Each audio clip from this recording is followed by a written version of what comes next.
When is this bill going to become law, and what are the implications for TikTok? Well, there's big implications from this. It's expected to become law in the next few days. President Biden saying he's going to pass it, and that means that TikTok needs to be divested within a year. Now, ByteDance is saying that it's going to explore all of its legal actions. That's what we've been reporting.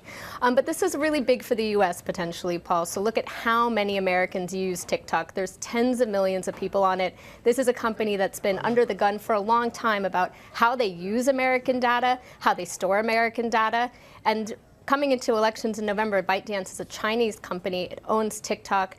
And U.S.-China tensions they've already been ebbing. They've already been at a low. And this could potentially throw a real wrench into them as we go into the Biden-Trump contest. ByteDance would still have nearly a year, though, to divest its holdings or its company in the U.S. So is there any concern from the U.S. side that could actually have some implications, especially when we're in the year of the election there?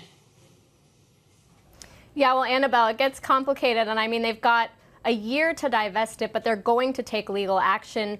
That's what we've been saying. So it really depends what that looks like and how much they're able to do on that front. And how this kind of plays out over the next couple of weeks. But at the same time, I mean, really the big issue here is going to be the election in November. This is a Chinese company, like I said, U.S.-China tensions. They've been trying to get them on a better track, but this could throw a real problem into them as we go into the election in November.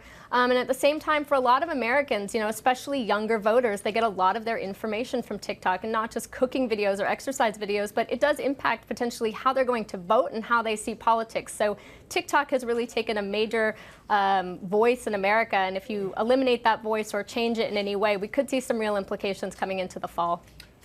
Karen, I want to talk about Eric Anderson, who was the US-based general counsel for TikTok. Is his mission now complete and unachieved? Yeah, well, he's been leading these talks with the U.S. government for a long time, and Bloomberg's reporting exclusively now that he's going to be removed from that position in the wake of this decision in the U.S. But TikTok is saying that is not the case, so we're going to have to see what happens there with him.